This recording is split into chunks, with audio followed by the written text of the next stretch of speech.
make it there and can make it back. Salutations and shit, guys. Welcome to another episode of Travel and Shit, your favorite travel podcast, where I, your host, Steve Harry, have a nuanced conversation about the ways that travel intersects with regular life. So I'm very happy to have you here. And since you're here, I'd ask for two mini favors. If you could take my listener survey so that I could get to know you guys better, as well as like, share, and rate the podcast on whatever platform you listen to the show. It helps other listeners actually find the show, and the survey actually helps me get to know those of you who do listen to this show a little bit better. So I would greatly appreciate you guys' help with those little pieces of, I guess, information gathering, aggregating info so that I can, better tailor the podcast, add, remove, and adjust things going further. This week was a really interesting and really fun episode to kind of put together and, review, if you will. So I had a random conversation with a colleague at my job. We don't do the same thing. We just happen to work in the same building for different agencies. And mind you, I am low-key Miss Congeniality. Hi, hey, what's going on? Hey, oh, get home safe. Take care. Oh, I'm good. How have you been? Haven't seen you in a while. I talk to fucking everybody. Especially the black people. So I couldn't tell you what this man's name is. I just have always said hello in passing or, have a good night and shit like that. We've never had a conversation. And randomly, this nigga comes up to me and starts telling me that he's been trying a bunch of new things. Now, I don't mind shooting the shit. I had time to kill. So he didn't necessarily go into detail about what these new things were, but I also wasn't going to ask because, like I mentioned, I never had a real conversation with him before, and I really wasn't that interested in, getting too deep just in case he got a little weird. But cool dude. And he really got me to thinking about my little quarter life crises that I had way back in 2010. I was turning 25 and the kid was terrified. And I was mainly, I guess, scared because I did not see myself where younger me expected I should have been by that point. I low-key hated my job. I've always kind of hated my job after a couple of months of being at a job. Just because I guess it settled in that, okay, this isn't fulfilling the way I was able to. I guess once the newness wore off, you kind of just say, okay, yeah, they're weird, they're rude, and it, the newness wears off and jobs aren't fun anymore. So I wasn't feeling the job. I was not making any kind of money that I I thought by, and mind you, this is back in 2010. In my head, I was just like, damn, if I could make $50,000, I would be straight. I live in New York. $50,000 ain't doing shit. But, it in my head would have been a reasonable amount to had been making at that age. And I was nowhere near making that. I just had all of these ideas. In my head, I would have been married and on my fifth kid by the time I was 30. And at 25, I had no man and 5 kids in 5 years with some nigga that I didn't have just seemed so far-fetched. So I was way off from what I thought my life should have been. And I panicked. So I joined the gym. What else did I do? Oh, well, that's the point in the podcast, this week's episode. And I ended up embarking on a mini journey. So, another tangent. I think this is where I started blogging. I don't know. I don't remember because it feels so long ago. And part of me thinks I really feel like I low-key started blogging in like 2008, but I couldn't find the first one because I'm pretty sure so I had a blog. I'm low-key not embarrassed. Man, the growth. And I found this WordPress blog. And I'm debating whether or not I even want to put the link in the description box. But so I had a blog called the Vixen Experience. And it was the musings of a 20-something single woman just trying to navigate through life. And so I had been easily doing this digital creating thing now for at least 12 years, 2010. So I dug around, found this blog because I wanted to see what the fuck did I really do during this quarter life crisis. Oh, so looping back, the conversation we had about trying new things, quarter life crises, I decided to also do something new every day for the month leading up to my 30th birthday. That's how we got here. So if you're new here, I tend to go down rabbit holes. I tangent a lot. And if you're old here, if you've been here before, you're following along. You feel me, right? Appreciate both old and new all the same. Welcome to the experience here. So 2010, I'm about to turn 25, and I decided that something's got to give. And I was rereading my blog posts, and I gotta say, I am quite proud of baby me. I, did not only, a bunch of new shit, but I spent quite a bit of time really reflecting and being intentional. So I guess it should be no surprise that even in my travel life, I kind of naturally transitioned into an intentional traveler. I didn't really realize how intentional I've actually been in different spaces and eras of my life. I guess it just didn't look like that to me at the time. So I was rereading these posts, and mind you, I remember some of like I don't want to say top tier things, but some of like the really memorable things was I went to the movies for the first time by myself. Why Did I Get Married To was the first movie I went to by myself. And it was like unlocking another world. It was like, wait a minute. Going to the movies by yourself is a fucking vibe. Like, ain't nobody here asking fucking dumb questions. Nobody is, getting up and asking me, well, what, going to the bathroom, getting something to eat, or taking a phone call and then coming back. What did I miss? Bitch, you should have just been here, right? So I went to the movies by myself. I'd never eaten by myself at the time. So I went to a Japanese restaurant near my apartment, and I dined alone. That was like unheard of for 24-year-old me. So I did that for the first time. I tried new foods. I remember I was talking to this Jamaican dude, and we had gone to this spot we went to Nagasaki in Long Island in Hempstead. And somehow we ended up getting shrimp with the head on. Y'all, I didn't even consider what an actual shrimp looked like in the wild. Like, I had no clue what the fuck these niggas look like before you cook them. So the idea of eyes bugged me the fuck out. This nigga just ate the whole shit, head on, everything. I couldn't do it.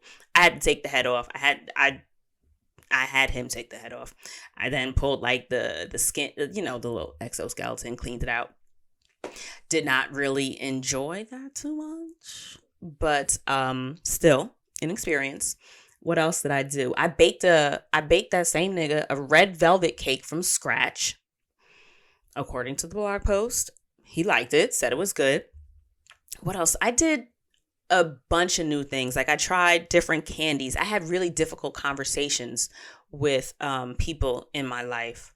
What are the other things? Y'all, I had so many little experiences, and I did not realize at the time how I was preparing myself for my future self.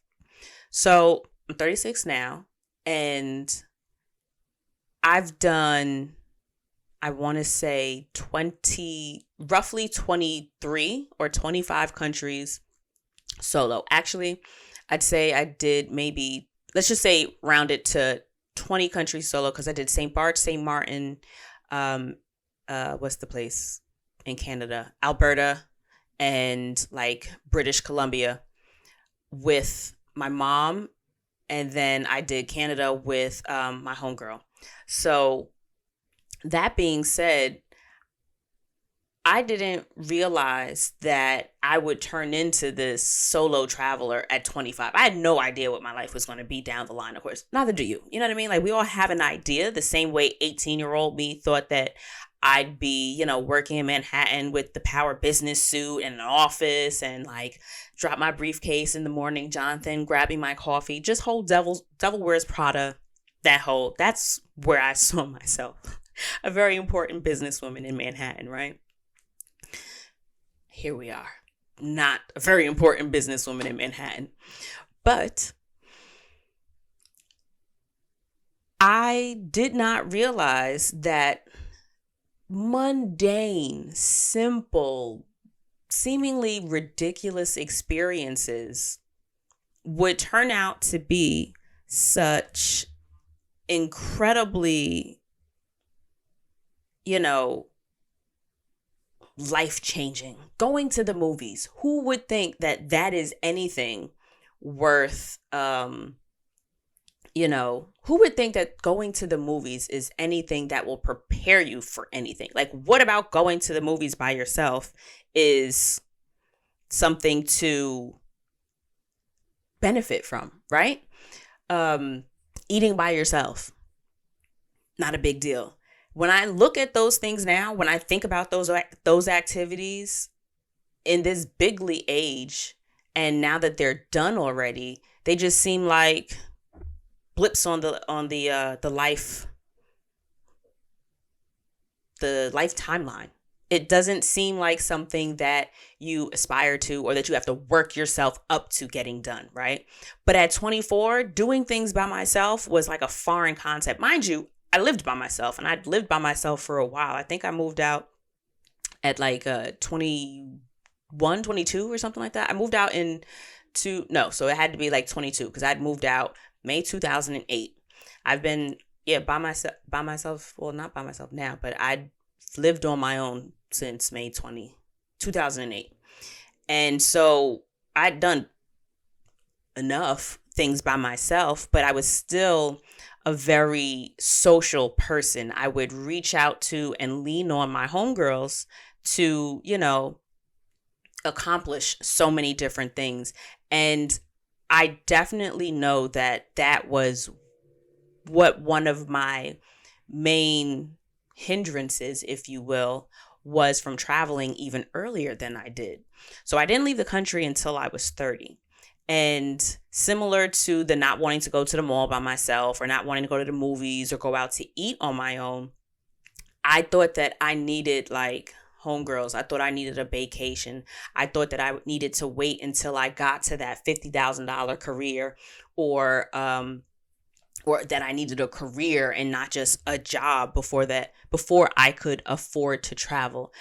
I, in my naive younger self, didn't have the same social media that we have now. So I was not exposed to the opportunity and the representation in the experiences that I thought weren't for me. I didn't see young Black women traveling by themselves. At the time, it was a foreign notion. I'd seen plenty of vacations. I'd seen plenty of group trips. And because I didn't have those things, the bae, or the crew of homegirls to go with, a lot of my homegirls at the time were married or had kids or lived, far away enough that the idea of trying to put together a trip seemed like logistically difficult and just more than we could tackle. And so it was just, you don't know what you don't know until you know that you didn't know it, because now you know it, right? Is one of those really kind of compounding things that once it gets opened up and once you're able to fully see it, you realize that nothing about this was complicated at all. So those experiences of trying new things, eating new foods, I hadn't had a fast food burger. I still don't eat fast food burgers. I'll go to Burger King and order nuggets. The only fast food burger that I'd had was White Castle.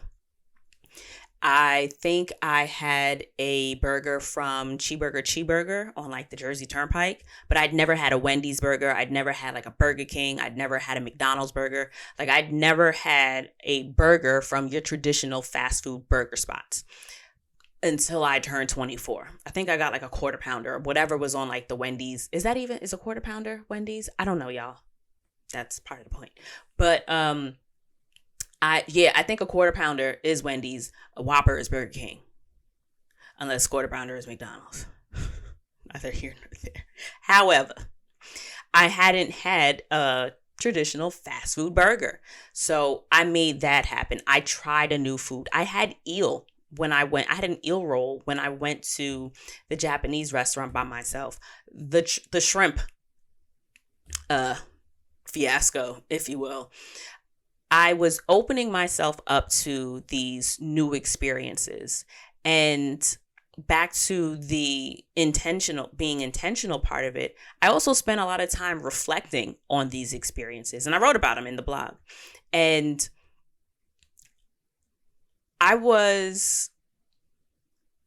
and this is present tense me, reading a couple of those posts, I was so impressed, low-key, that I had been doing that then. Because at the time, it wasn't something that I valued. As a bigger adult, now, me now, 36 me, I understand the value in intentionality and self-reflection. The podcast. I spend a good portion of my conversations with you guys every week being reflective of my experiences and how, travel has changed me and how travel has opened me up to so many things. But I didn't ever realize how much of the life that I lived before travel actually prepared me for my life of travel. Being intentional about pouring into myself at my little baby age of 24, giving myself those new experiences and giving myself those opportunities to grow in little micro ways. Like, it doesn't necessarily have to be buying a house. It doesn't have to be getting married. It doesn't have to be having a child. It doesn't have to be the traditional life milestones that, prepare you or, I guess, present you to the world as a fully actualized adult. A lot of it actually is a lot of the self-work, like the internal work that you do in the background, that you do when nobody really reads your blog, or that you do when, you're not sharing it with everybody else. I know that I don't remember who the fucking conversation was with, but I had seen in one of the posts that I'd had really difficult conversations with someone or multiple people. And it's the matter of stepping outside of your comfort zone. And I specifically noted that I stepped outside of my comfort zone. And after the fact, I felt so much better for it. I couldn't tell you what those conversations were, who they was with, but I know they happened, and I know that I grew from those experiences. And now that I'm able to, far removed from them, connect 24, 25-year-old me to the experienced solo traveler of 35, 36-year-old me, I see how I got here now. And I really wanted to let my experience, or hope that my experience, could be an example or a picture of being prepared, of preparedness. A lot of times you don't realize how prepared you are for something until that something actually happens. So you can study for a test, but you never really know if you studied the right shit until you take the fucking test, right? So I don't want, and this goes back to what I am hoping my experience and hoping my sharing my experience will assist or guide many of you in doing, is I don't want you to feel as if you have to over prepare for traveling. I don't want you to feel like you have to have all of the check boxes and all of the, you're more ready for solo travel than you think you are. That's it in a nutshell, right? Basic life shit. It was literally basic life experience that prepared me for solo travel. I went into it blindly. I didn't prepare myself in any kind of way. I essentially, I just kind of figured it out on the fly. Because remember that first trip, I had planned an entirely different country. I had planned for what am I going to do in Martinique, and ended up in fucking Bermuda. I had looked at excursions in Martinique. I looked into, different, I wasn't ready, but I figured it the fuck out because I'd figure shit out before in life. So going to the movies by myself, that prepared me for flying by myself. That prepared me for eating at a restaurant by myself. It wasn't new. So the idea of eating by myself in Austria or in Spain or in anywhere else that I've eaten by myself wasn't a foreign concept, right? So a lot of the things, I don't think you realize how much of the things that you do in regular life that you do in your travel life. And I'm not saying that in a, don't be mad extra about it. I'm saying it in a, studying for a test, you don't know what you're going to necessarily need until you're in that position. And I promise you are way more prepared than you think you are. Doing travel in itself doesn't have to, and I think a part of what holds a lot of people back from solo travel is not just the fear of staying safe, or I think that that's not necessarily an excuse because it's a very valid concern, but I think that many people let the idea of what they think travel is, and it's not like a phantom, spooky, scary, elusive thing. A lot of travel is mundane.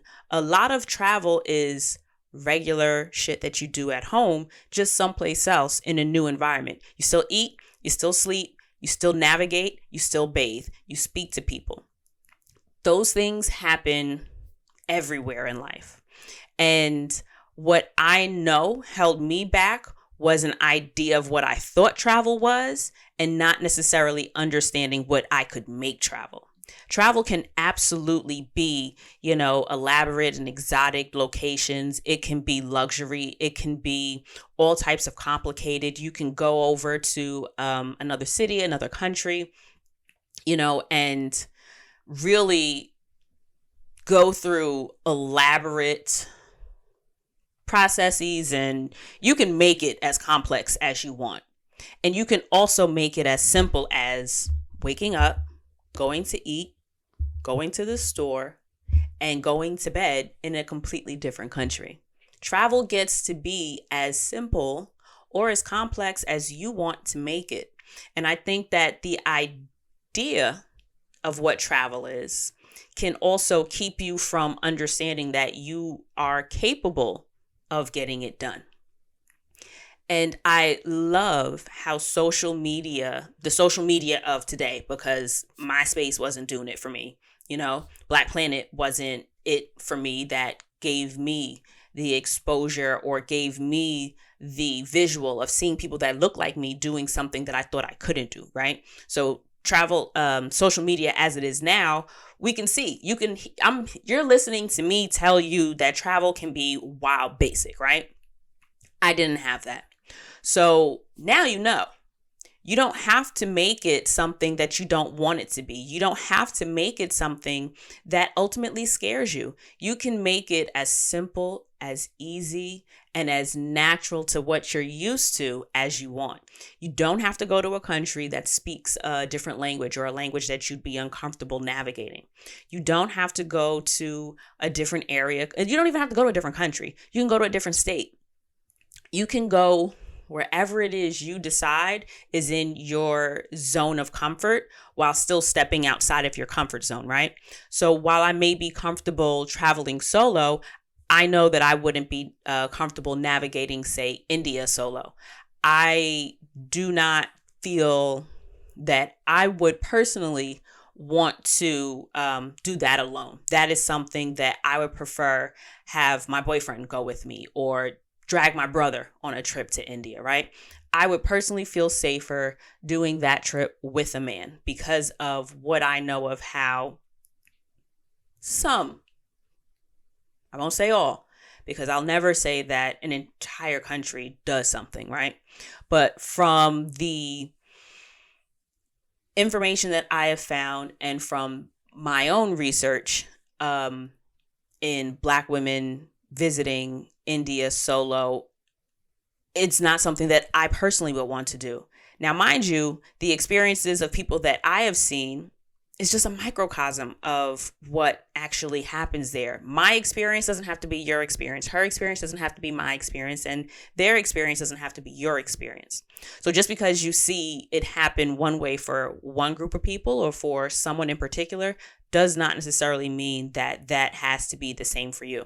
So I wanted to just throw that in there just so that you also remember that what's mine is mine and yours is yours, right? You're always going to be your special sauce. I'm always going to be my special sauce. And that's the same for everybody. So no two experiences are going to be the same. However, we always use our judgment in, reviews.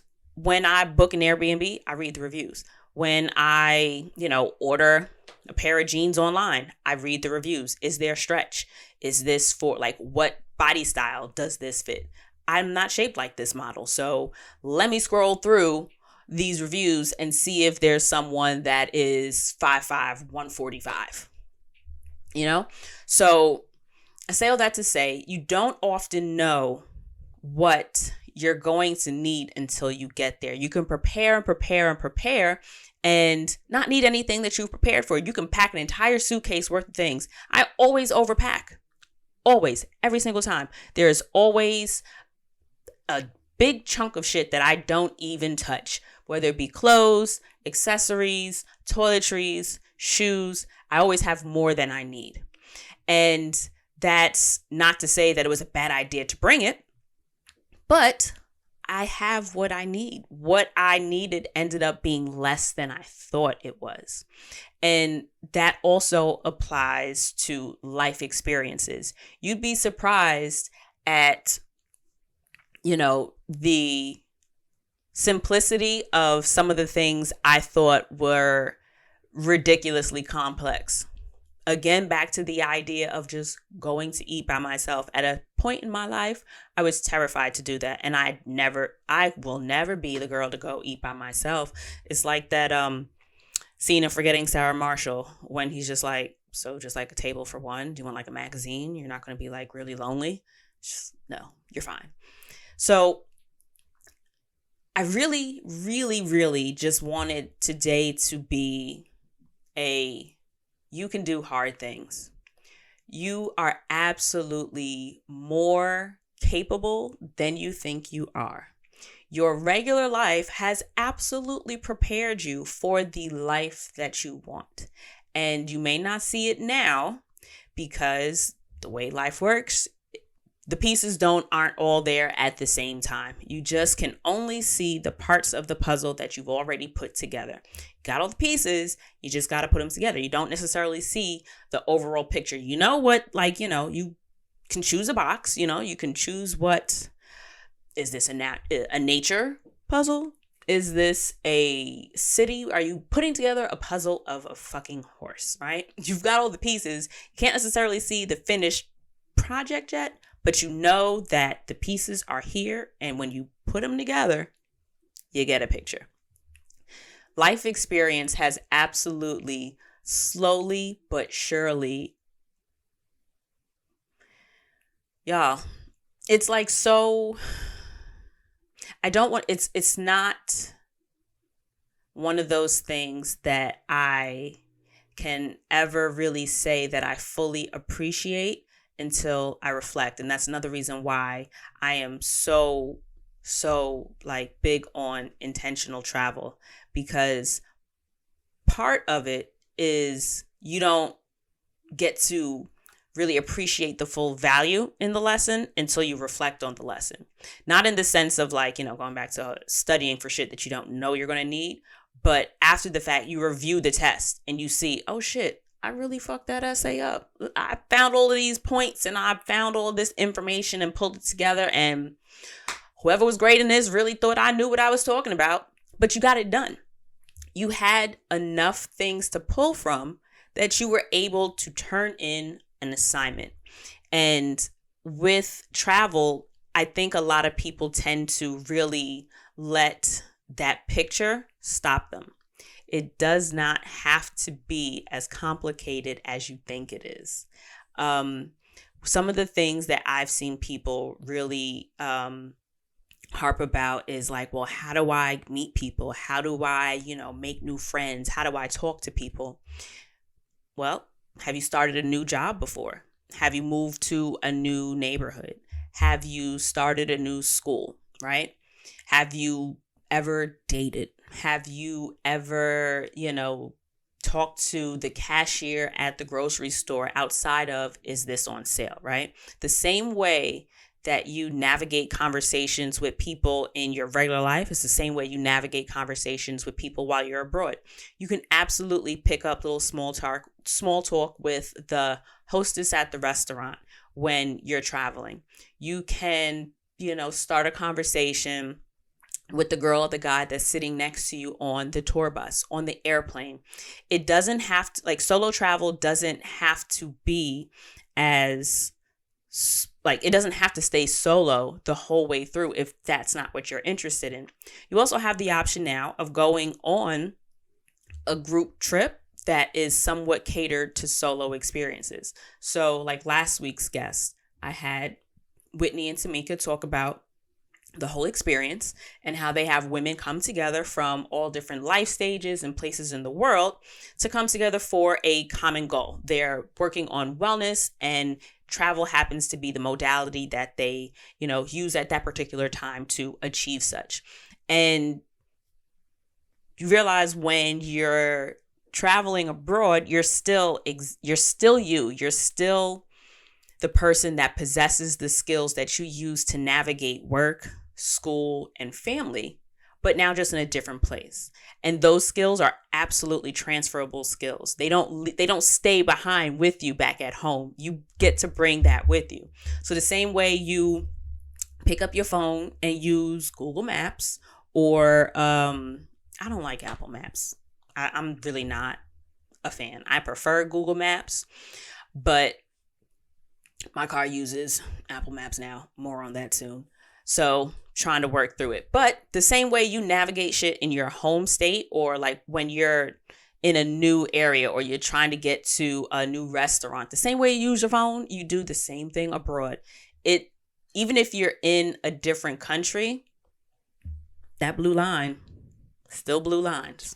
Okay. So I promise you, as long as you have internet, you'll figure it out. There's also the opportunity to download the map of the place that you're going to be prior to getting there, so that even if you don't have internet, the map will still function for you. You'll still be able to get directions and see where you're going and navigate without internet service. So pro tip, make sure that you download the map before you get there. So if you don't have service, you're still capable of navigating.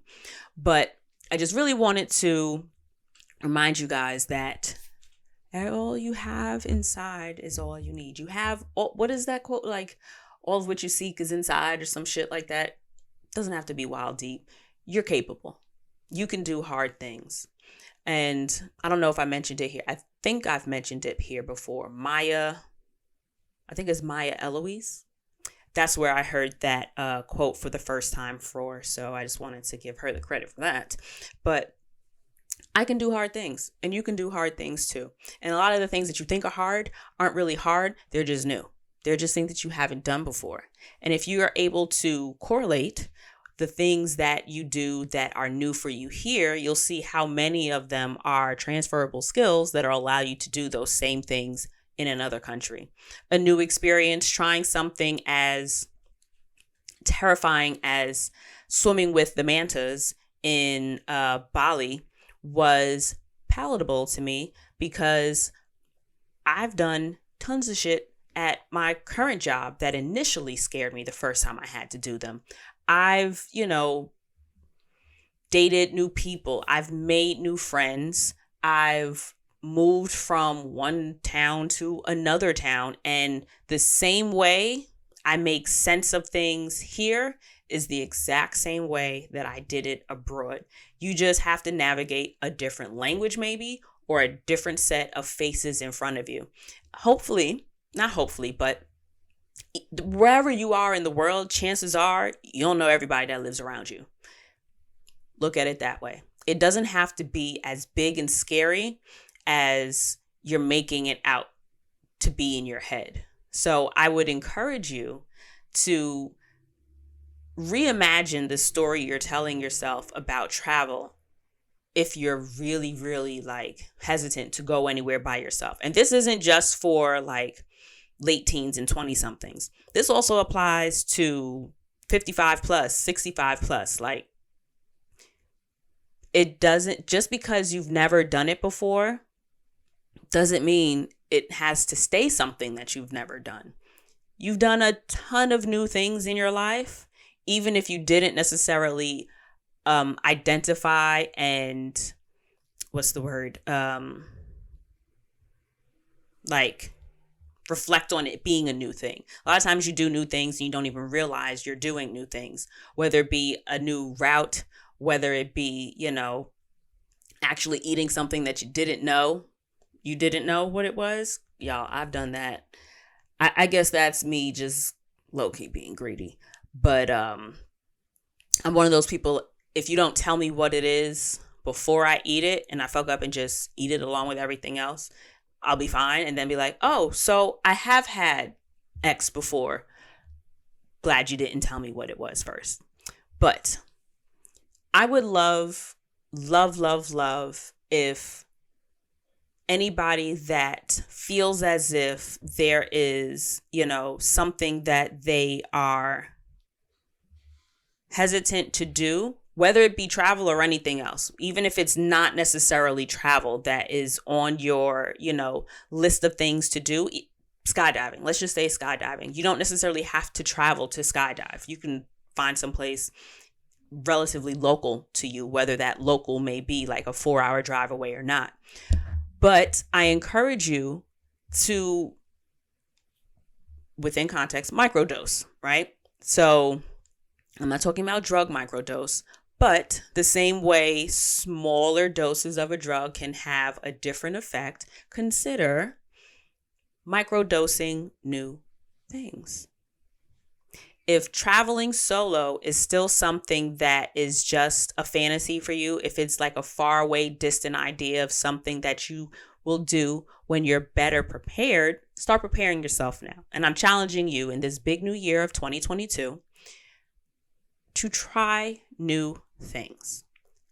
Home. You don't have to try them abroad.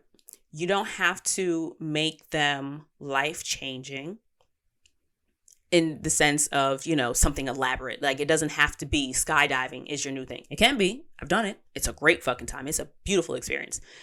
And do things scared. I've done so many things terrified. I cried before I went skydiving from fear.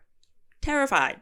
But I did it. And once I was able to open my eyes and I had to force myself to open my eyes, and I paid all this money to be this far up and to have this one shot to see the world from this vantage point and not do it, right? But you have to do something scared.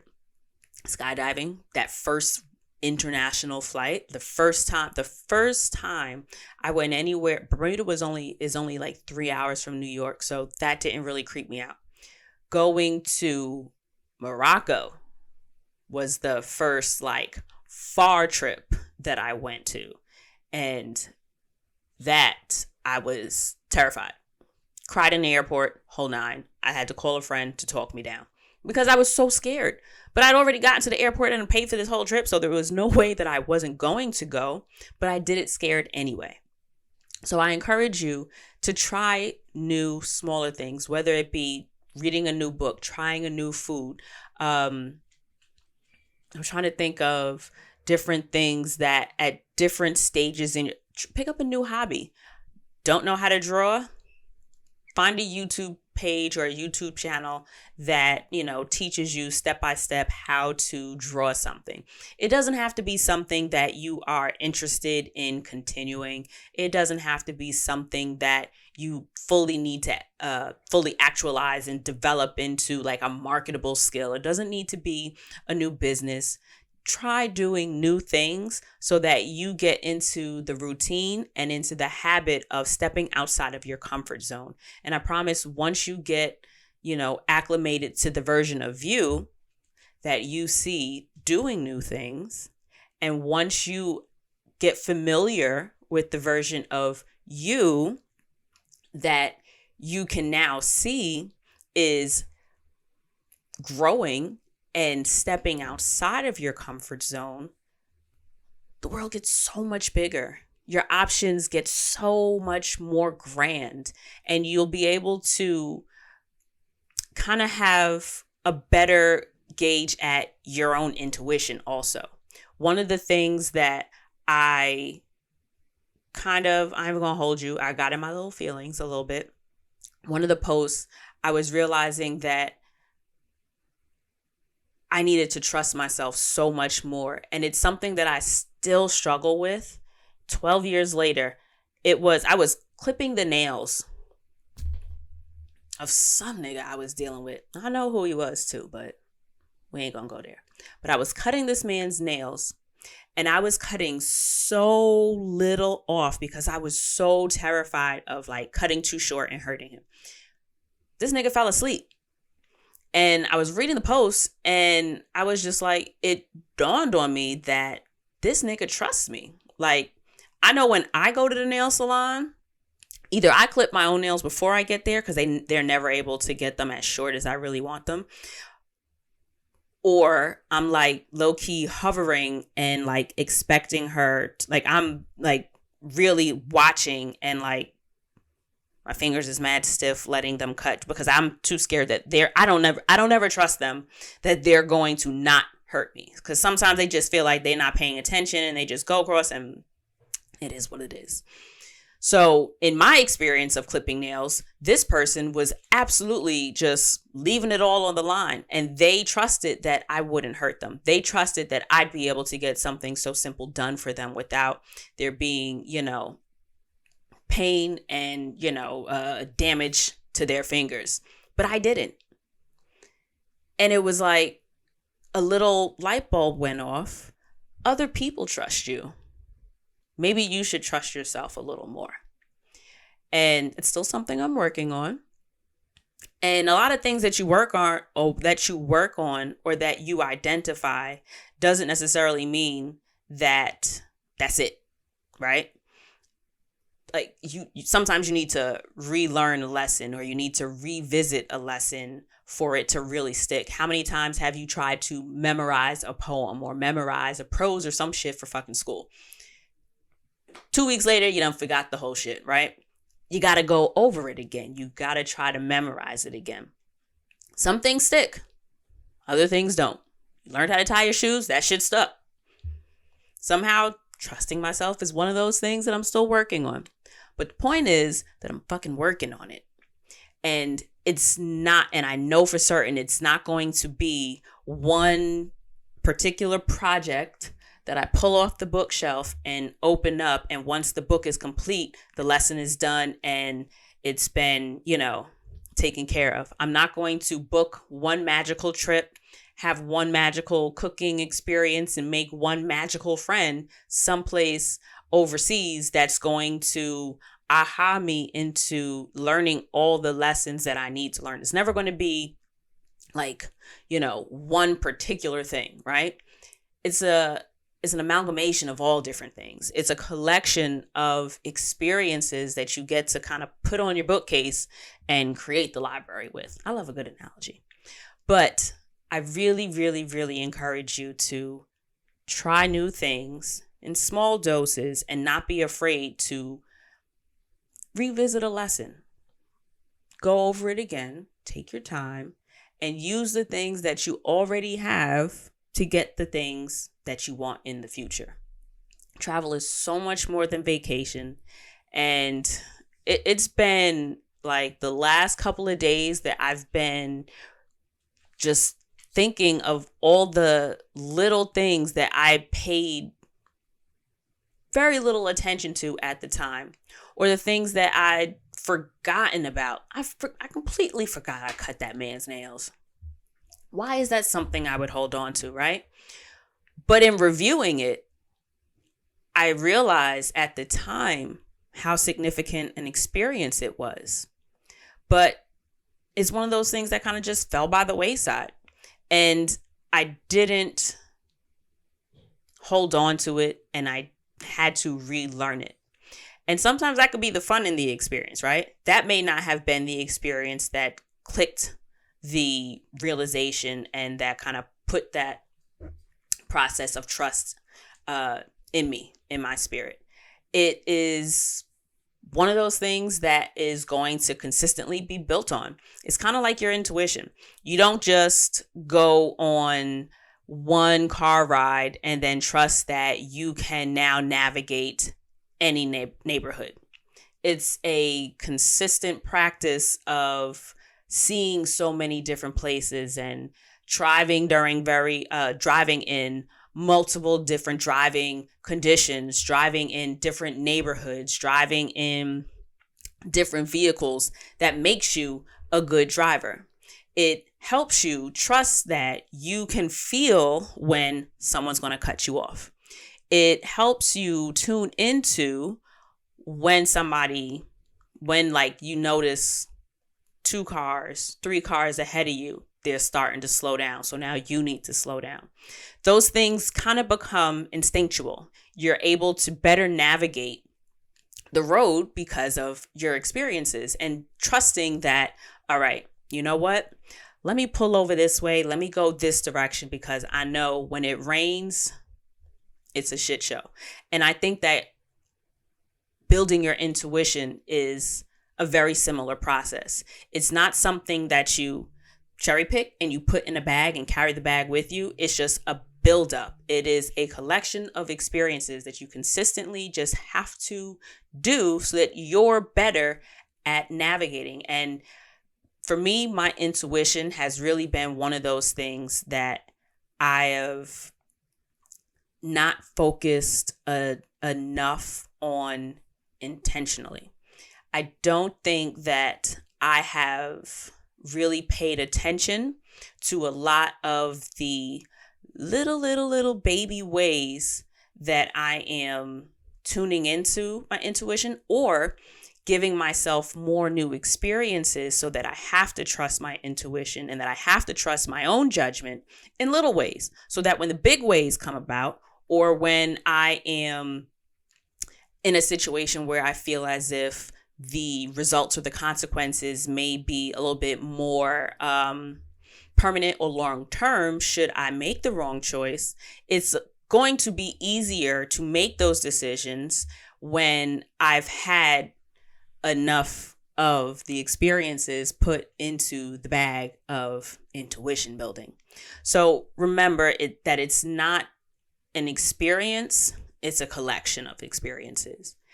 Don't let yourself fall short of all of the experiences you have. Don't look at the perceived lack of something when you're not able to really focus big picture. It's kind of like missing the forest for the trees. You're focusing on this one tree right in front of you, and you're looking at the imperfections. You're looking at, the leaves, and you're like, oh man, well, it's not that big, or, oh, this is huge. It's great. It's beautiful. But then you realize that it's surrounded by other really incredibly unique, huge, and beautiful things around it. And that's what your intuition gets to be built on. That's what your life experiences get to be built on. And if you put them all together, brick by brick, book by book, story by story, note by note, whatever your thing is, you get to be the total picture.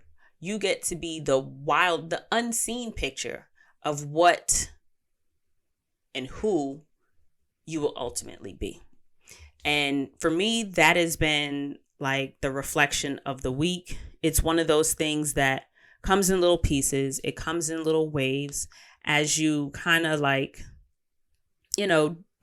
get older and you interact with friends differently. You interact with family differently. You interact with coworkers. You interact with the world differently because you're different. I'm not the same me that I was when I was 25, nor when I was 15. You're not the same person you were at 15 or 25 or 55. You're different at every stage in your life. And if you let those prior life stages, the way I didn't know I was letting 25-year-old me, 24-year-old me influence so much more. You don't have to see it happening, but if you reflect on it and look for it, it's all right there. So I hope that was hopeful for somebody. And if you have more questions, I'm absolutely here. You can reach me at dcarry@travelandshippodcast.com, or feel free to DM me on the socials if that's where you find yourself more frequently. Those links are all in the description box, but the episode notes below, to the left, whatever the platform you're listening to has them on. I'm here. And I would love to hear from you guys. All right. So I think dinner is ready. I'm going to go eat. I loved sharing this conversation with you. And I can't wait for the next one next week. Bye, y'all.